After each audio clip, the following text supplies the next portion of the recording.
So I want to start my conversation by talking about failure and to consider the possibility of failure and what would it mean for Zionism to fail. Because in one way, the possibility of failure is always present. It's present in the way we often casually talk about the Zionist experiment, about whether it will outlive the Hashmonean dynasty or this or that kingdom. We clearly have enemies that are very much committed to our failure.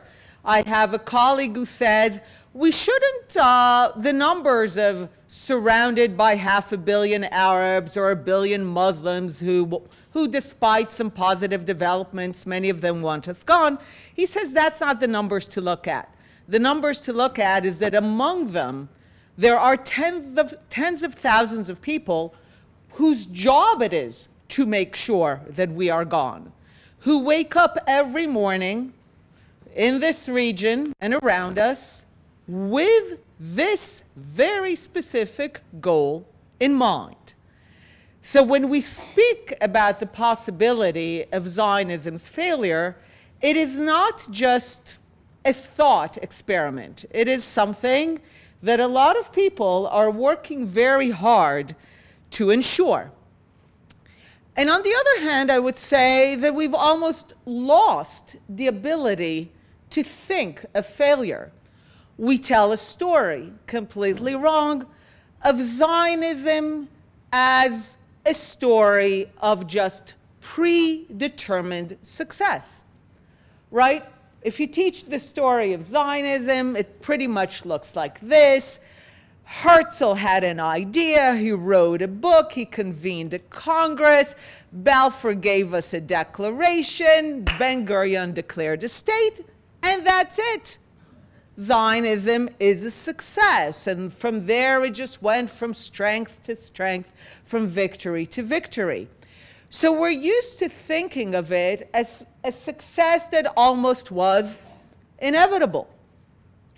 When I taught a course about Zionism in Georgetown, one of the things that I struggled most to do is to teach the story of Zionism in real time, that at every single moment, it was touch and go. There was nothing inevitable about the success of Zionism. Certainly, when it began, as I'm sure you know, it was a fringe movement. Many Jews thought that the best way to handle modernity, to handle the challenges of emancipation, were different. They believed in the utopia of communism, in Bundism, in emancipation, in assimilation, in going to America. Many, many ideas in trying to raise up the walls and be Haredi Jews that pretend to be old Jews, but they're new Jews. All of them were more popular than Zionism. So at every single moment, nothing was preordained. I gave 100 years marking the Balfour Declaration. There was a big conference in London. The Palestinians were yet doing another one of their kind of bizarre campaigns to get the British to apologize for the Balfour Declaration in honor of 100 years of that declaration. And there was a conference, and I gave a talk. And the title of my talk at the time was, "Thank you, Lord Balfour, we'll take it from here." And the message was, contrary to the image that we also sometimes fall for, that the Declaration gave the Jews a state, it's as if no one bothered to ever read it, and it's pretty short. The Declaration kind of says that His Majesty's government views with favor, which is nice. It's nice that they view with favor, but if you were an entrepreneur going to an investor, and the investor told you that this is a lovely idea, and I'll do what I can, Would you go home saying that you're worth $1 billion? Probably not if you're a serious entrepreneur. Really, the Balfour Declaration, had it not been for deliberate Jewish action, for making sure that the Declaration actually became codified into the mandate by a vote of the League of Nations, it would have been worthless. And the League of Nations mandate would have been worthless, as indeed it was made later, if the Jews had done nothing to actually build the foundations of their state. World War I did not have to end with a mandate for the establishment of a Jewish state. There's nothing. This was really a remarkable act of dedicated Jews achieving something. And we look today at post-World War II, and again, as if it was obvious that a Jewish state would emerge from that. Not at all. I try to remind people that in 46, 47, the Arabs clocked numerous successes. The Arab revolt in the 30s was so successful that even though the revolt failed and was crushed, ultimately the Arab numerical superiority and British interests led to the complete erasure and betrayal of the mandate. The Jews did not have a state in the 30s as they should have. They closed the gates to Jewish immigration at the most dire time. A major Arab success, which they assumed no responsibility for. The mandate was gone. And after World War II, contrary to the vision that I've come to call Zionism denial, that the Jewish state was somehow given to the Jews, to the leftover Jews, by guilty European nations, the overwhelming sense after the Holocaust was that there will be no Jewish state because there are no Jews. The Arabs had significant successes. The mandate was betrayed. The partition proposal proposed to create an additional Arab state on Ottoman lands, essentially changing the terms of the mandate.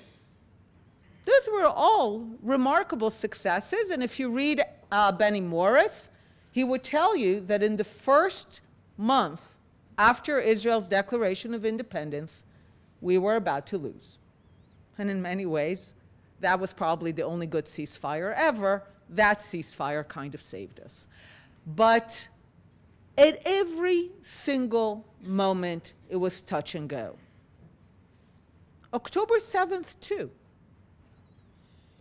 I know that today we present it as, what was Sinwar thinking? How could he think that, Israel will not retaliate with its full force? But I want to argue that he knew, and he had a plan, which had logic to it. He knew what Hezbollah had. He believed that with a great, bold, daring act, he will force Hezbollah to act on his time. And we know now from documents that the May 2021 Arab riots within Israel led him to believe that that would be a front. So he believed his great, bold act would lead the Arabs within Israel to rise up, the Arabs in the West Bank to join, Hezbollah to use its full force to invade Israel, Iran helping with its everything it has, that would have brought Israel to its knees. And we pretend today that, okay, yeah, it was a terrible day, but not really a risk. Micha Goodman called that day a near-death experience.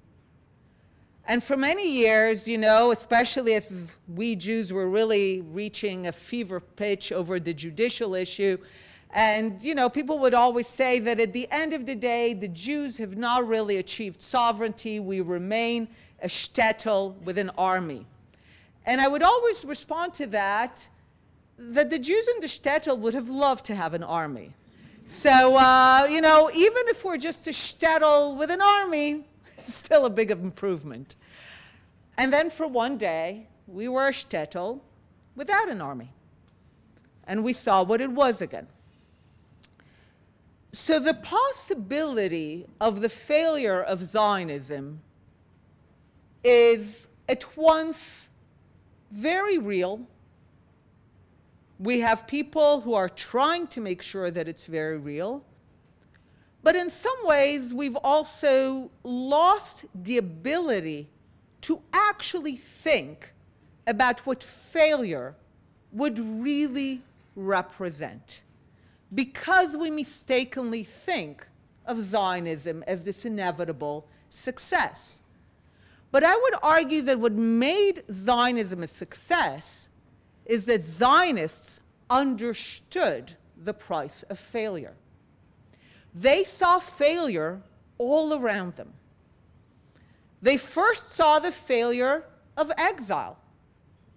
Sometimes Zionists, if you read their texts, they're incredibly critical of the Jewish condition in exile, to the point that it sometimes feels almost unpleasant to read it. Sometimes people try to present it as the Zionists were anti-Semitic.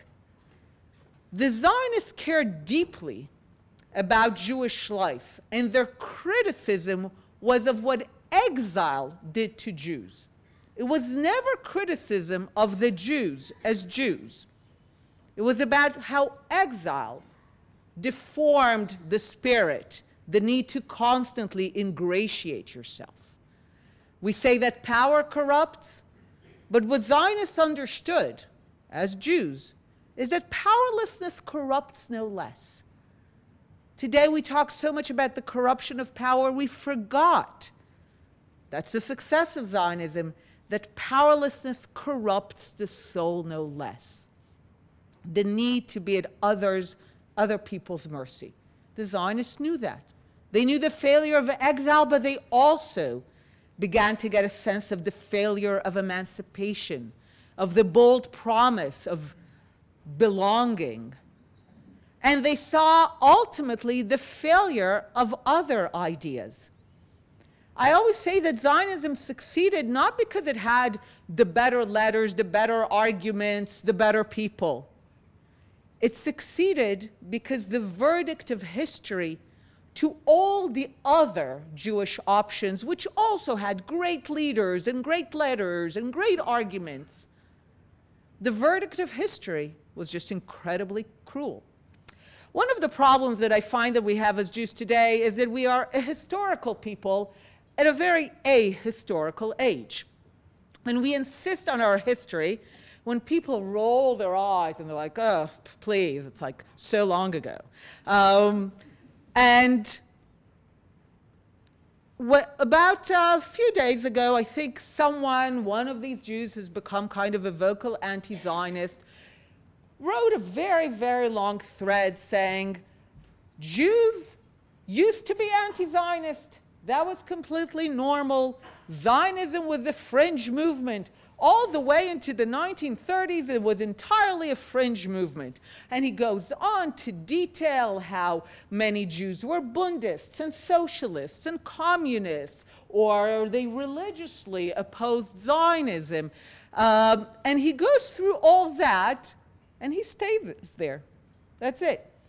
And of course, I immediately went to the responses to this thread, and I loved it. Everyone was like, we wonder what happened in the 1930s.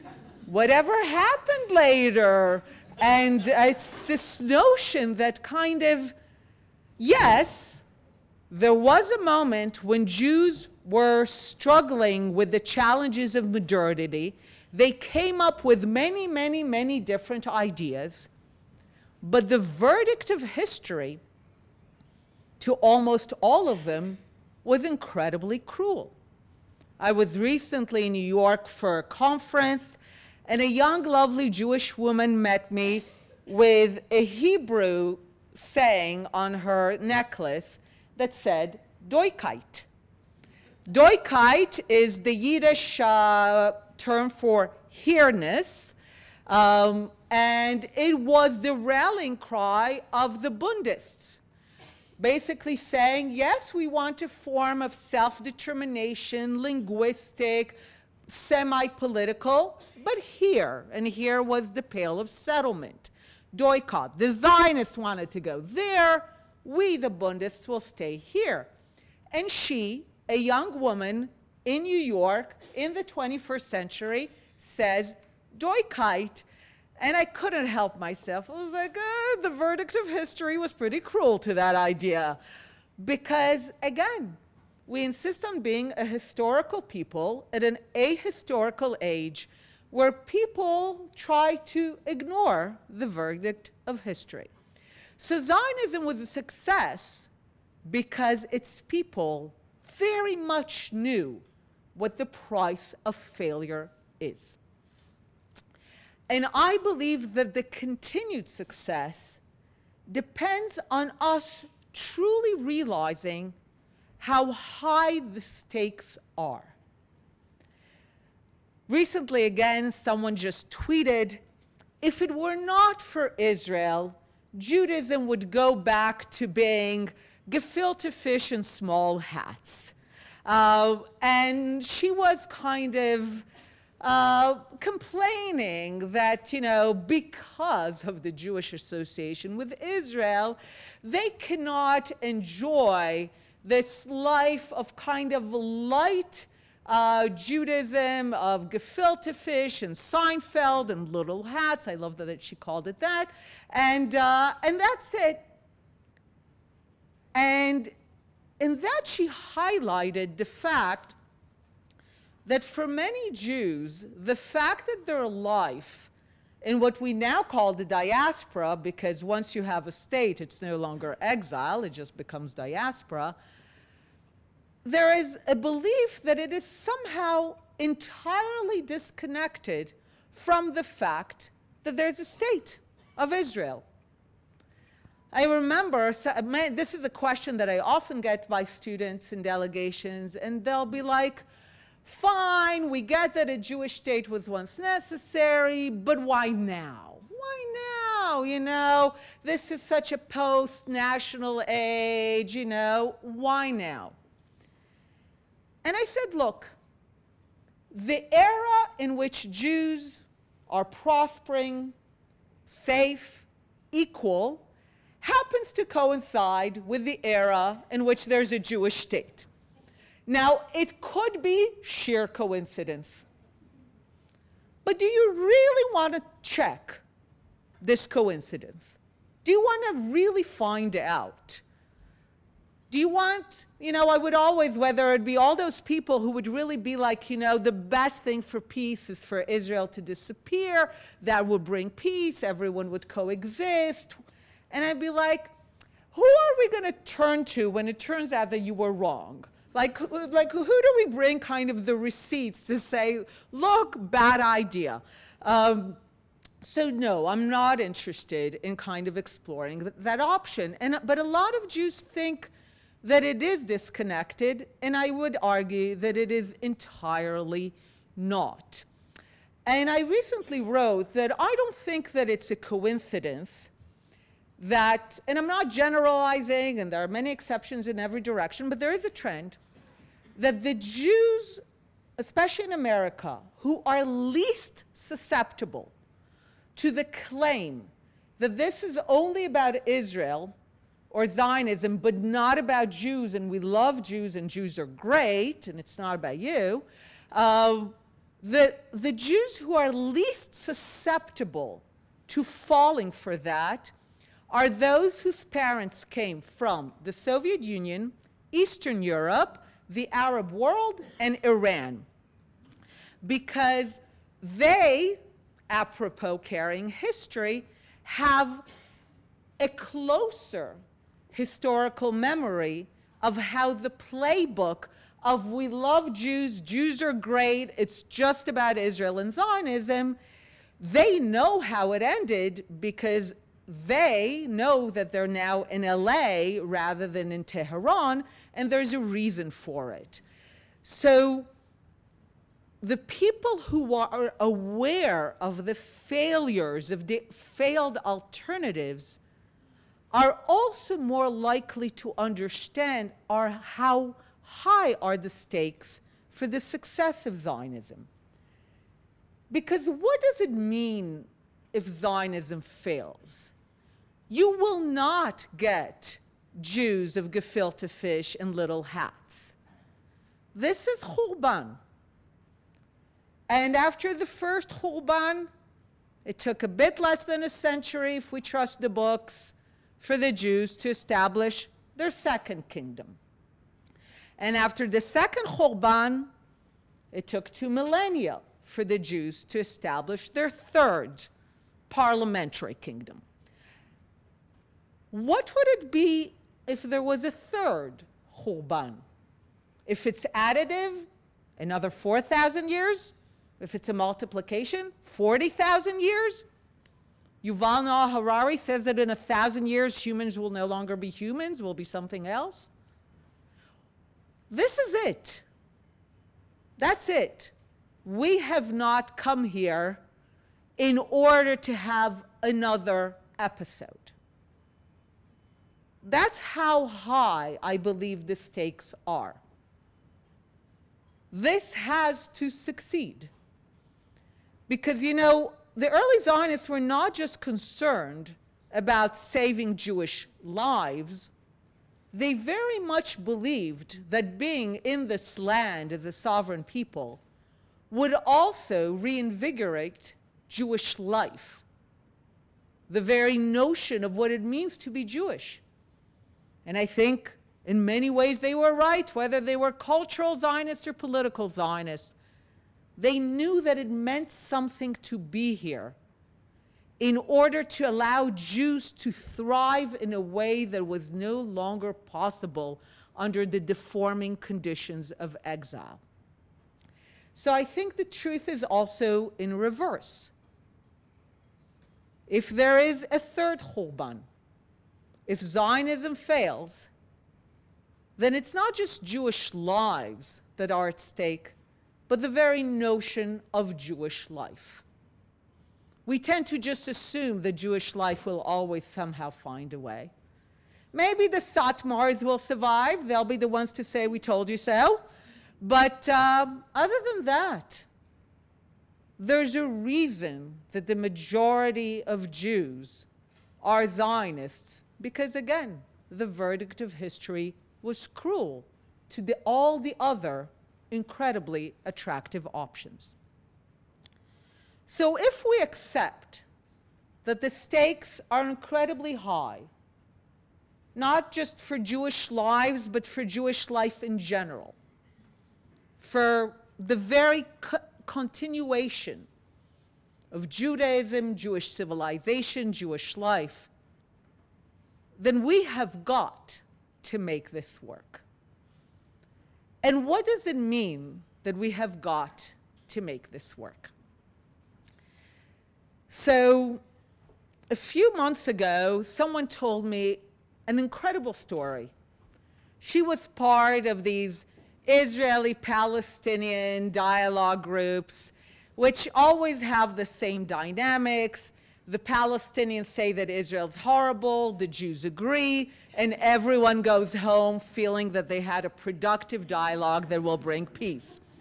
And she was part of those dialogues, and at one point a Palestinian woman told her, "You are the chosen people, expletive, act like it." So, and I was pondering a lot about that. You are the chosen people, act like it.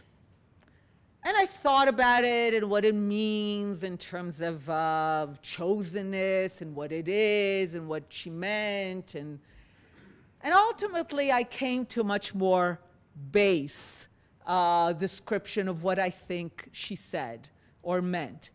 I think she meant by saying, grow a pair.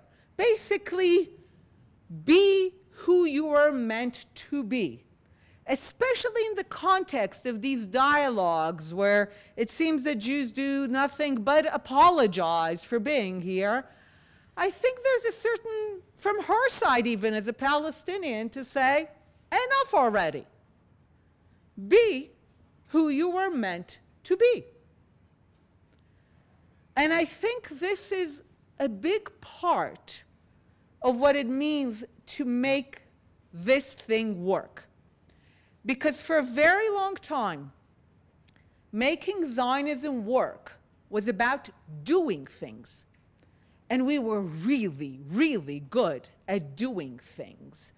Eradicating malaria and building the foundations of a state and creating remarkable healthcare and education system and a very, very Jewish parliament, and really against all odds. At every opportunity, we used little cracks that opened in history after World War I, after World War II. We put our best people, our minds to ensure that we do the things that get us a state and that we defend it and that we ensure that it's strong. We did a lot of things. But as they say in all these kind of spiritual kind of retreats, and they do have a point, at one point, as you mature, it is much less about what you do and much more about being, about who you are. And I think we are still busy doing, but we really need to start maturing into who we are. And into who we are, we're all Jews here, we have very different ideas about what that means. But we are, one thing that I think is pretty clear, we are a people in a place. We came to be here because something told us that being here as a people in this particular place, something will happen. Something will make sense that doesn't make sense anywhere else. Again, when I meet with students, sometimes, again, I take them through Jewish history. I go through the connection with this place and how much it's woven into what being Jewish is. And I always get the question, fine, we get that the Jewish people are a people. We understand the right to self-determination. That's already quite an achievement. But then they say, but why here? And here at this point is Israel.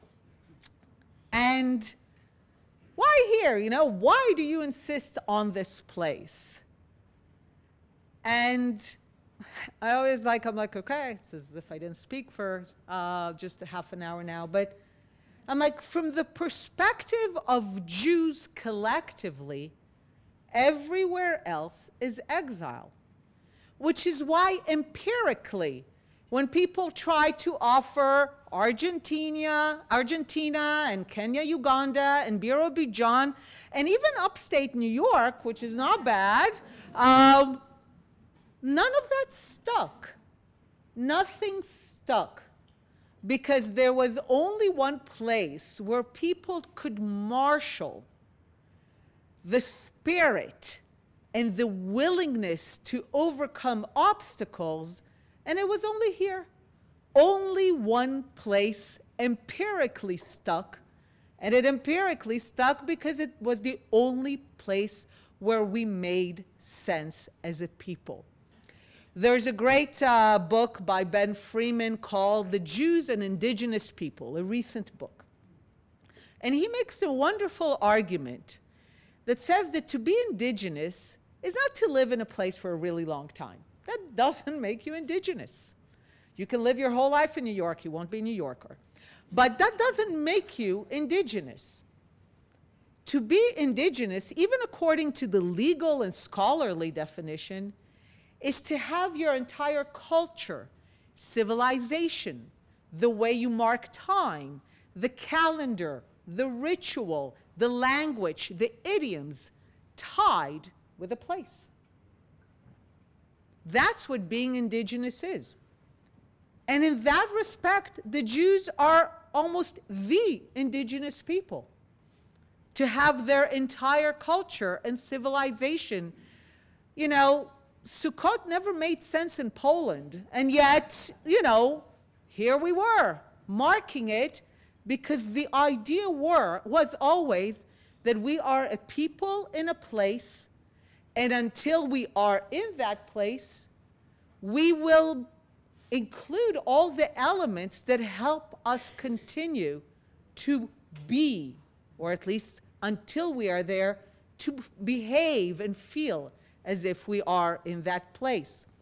It is why I always watch with a certain sense of, I don't know, pity, groups like Jewish Voices for Peace. I don't think they're Jews, they never get the Hebrew right, but like Jewish Voices for Peace, and they try to create these non-Zionist Jewish holidays, right? They always try to invite to celebrate a non-Zionist Jewish holiday. And it's remarkable to watch because they contort themselves into pretzels because they're trying to kind of create a Jewish life that is deracinated and not connected to a land. And it just doesn't work because we are a people in a place.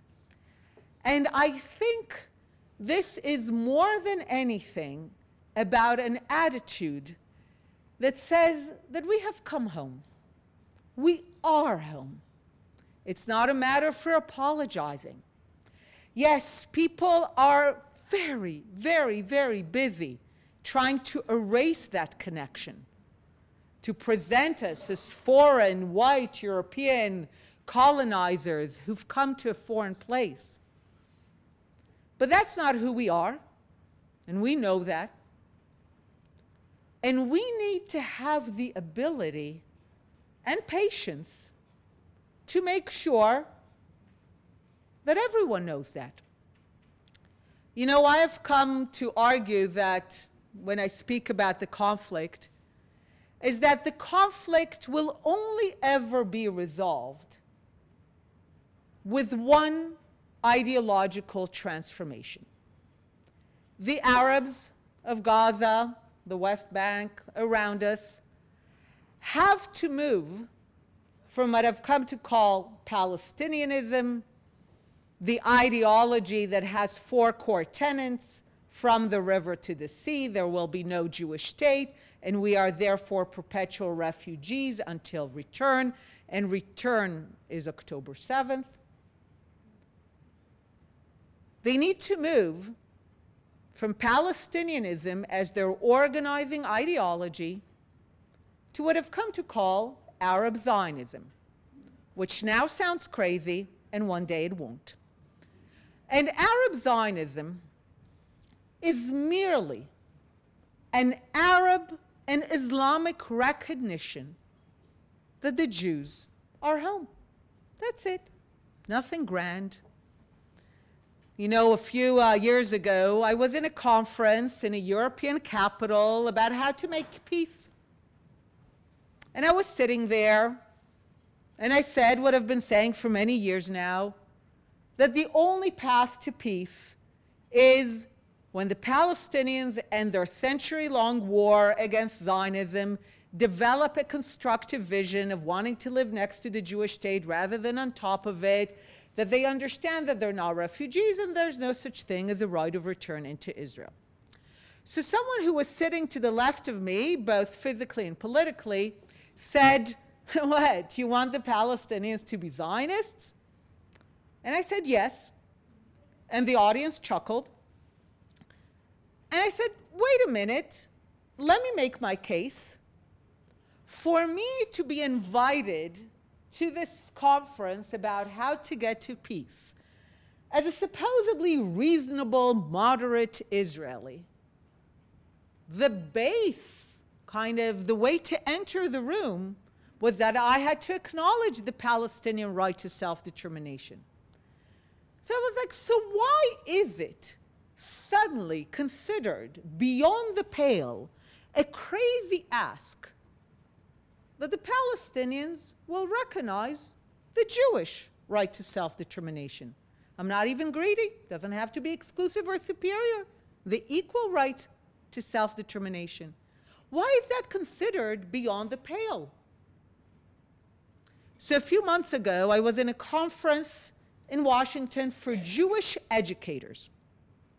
Speaking before me was Luwaya Sharif. I don't know if you know him. He's a wonderful activist, very active on social media. He's Emirati, grew up in Saudi, very radical, de-radicalized himself, and now goes around the world speaking to the Abrahamic vision of peace in the region. And he said the following. He said, look, if your story to me, the Jewish story, is one of expulsions and suffering and persecution and Holocaust and pogroms, he's like, I may be sympathetic, that's sad, but what do you want from me? He said, but if your story to me, as an Arab and a Muslim, is that you are the people of Israel, in the land of Israel, he said, then I, for my own culture, my own texts, my own Islamic texts, and Arab history, can embrace that.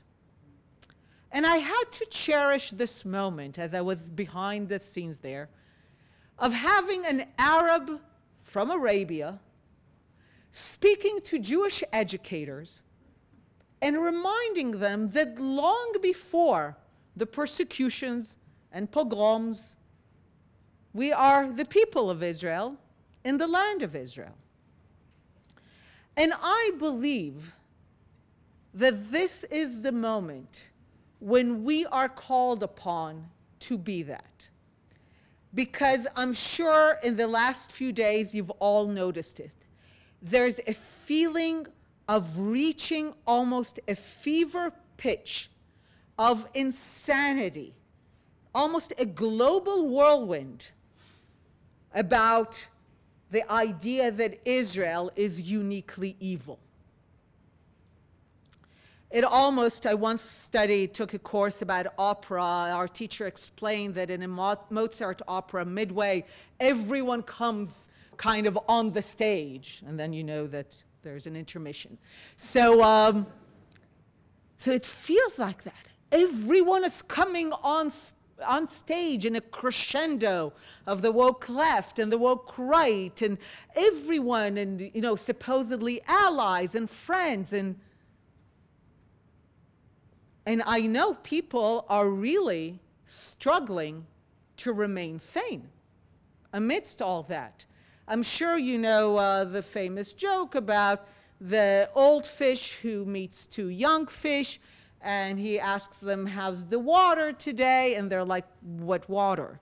And I find that a lot of my work is about, look, water. This is water. It's, and we need to understand, in our case it's toxic, it's insane.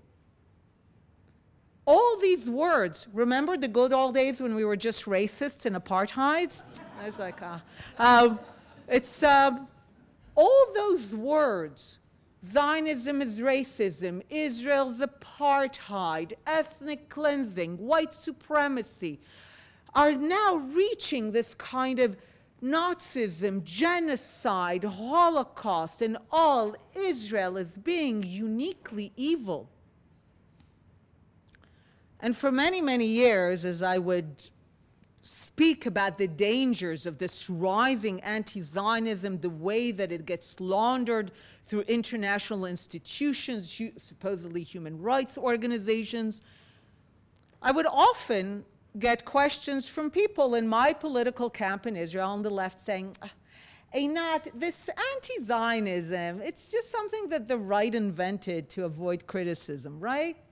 And I'm like, no, it's serious, it's real. Something very serious is being built. And after October 7th, I saw the crescendo in a sign that said, keep the world clean. Maybe some of you have seen it. It has an image of a Star of David or flag of Israel in a trash bin, playing on kind of this environmental language. It's no coincidence that having saved the environment, Greta is on her way to make peace here. This language of utopia. And one of the biggest failures of Holocaust education, and now people are waking up to many failures, but I would argue that the biggest one is that people can know so much about what the Nazis did in the death camps, but very few will be able to crystallize one idea, that everything the Nazis did was downstream from one simple idea: keep the world clean, keep Germany clean, keep Europe clean. But the notion that there is a utopia out there, and what stands between the world and utopia is the collective Jew that needs to be placed in the trash bin by any means necessary. We heard that a lot too after October 7th. And that's the fever pitch that is building. And a lot of people, I see, for a lot of people, this is getting difficult. People saying in the last few days even, I can't do this anymore. Everyone, if everyone is saying that, how can we believe in our own sanity? And this is where we go again to an early Zionist, Ahad Ha'am, who wrote a piece more than 130 years ago called Chatzi Nechama. And what did Ahad Ha'am find Chatzi Nechama in? What would he find half solace in? The blood libel. Why? Because he was concerned that this was a moment when walls were coming down, Jews were coming into direct contact with the surrounding environment, and that they were now swimming in water that was all full of descriptions of the evil nature of the Jew. And he feared that Jews will begin to believe that this is what Judaism is. This is what being Jewish is. So he found half solace in the blood libel, the real one.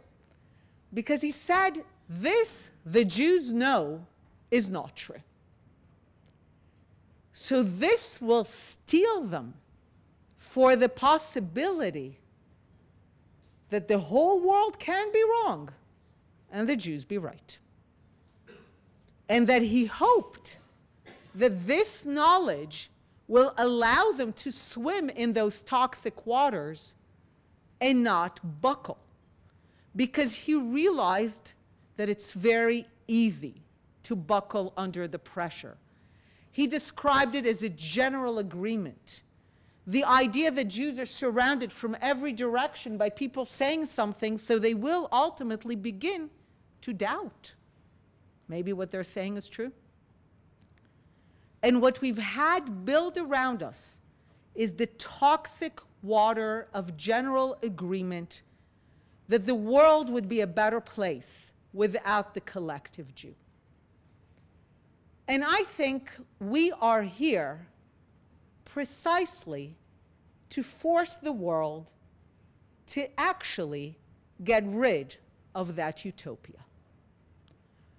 To be the strongest we can be under this insane pressure and not buckle, so that people finally are forced to let go of their favorite scapegoat. That people can finally begin in the world around us to assume responsibility for their own lives, to just try to do better rather than to achieve false utopias. Despite the fact that we've given the world a lot of utopian ideas, I find that in many ways the Jews are actually the anti-utopian people. The people who actually are very much about living in this world with its rules, in this life, and not believing that if you just got rid of people or a certain obstacle, you will reach this desired utopia. So I believe that we have come here first and foremost so that the Arab and Islamic world around us no longer have use for us as a favorite scapegoat.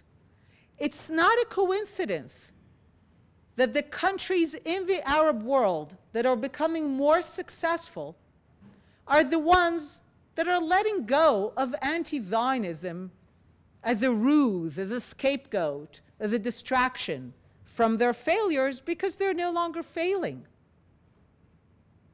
To use the colorful language of the American president, they're realizing that anti-Zionism is for losers. It's an ideology of failed societies that rather than trying to address problems and solve problems are looking to blame others and to believe that if you only got rid of them, you would achieve some kind of utopia. So ultimately, I think this is our role here and our role for the world at large.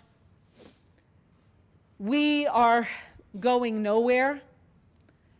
We have come here, there's a great sentence by an Arab colleague, the ambassador to Azerbaijan, Ambassador George Deek. He's a great defender of Israel. And he was once asked, how could he, an Arab, be such a strong, even institutional ambassador, defender of Israel? And he said, a Middle East that has no place for Israel is a Middle East that has no place for me. He's a Christian, a minority within a minority within a minority in Israel. And I expand that. An Arab world, an Islamic world that has no place for Israel will have no place for itself. And a world that has no place for Israel will ultimately not have a place for itself. It will not be a better world for it. It will be a world that will bring destruction and unfortunately currently developing the means to do so. So I think we have come here to this place to finally be the people who make something whole, to be who we were meant to be, and to allow all those around us to finally let go of excuses, of scapegoats, to take responsibility for their own lives. My pinned tweet is that Zionism is a progressive movement that had the misfortune of success, because wasn't it the very idea of progress to turn victims into people who are self-possessed, responsible? That's what we are. We have shown people that victimhood is not destiny, that you can be dealt some pretty lousy cards and you could still make something great of it, that you could actually change things not by believing in false utopias and removing obstacles, but by really taking every opportunity to advance, to do a little more, to do something a little better, and to assume responsibility. So at the end of the day, I think the stakes are so incredibly high. Zionism cannot fail. The ease with sometimes we talk about it, think about it. We need to go back to a mindset. The mindset that made us successful was the mindset that understood the stakes of failure. We saw it on that day of near-death experience. As someone said recently, they said, a lot of people, a result of cancer or a cancer diagnosis, improve their lives, but I would not wish cancer on anyone.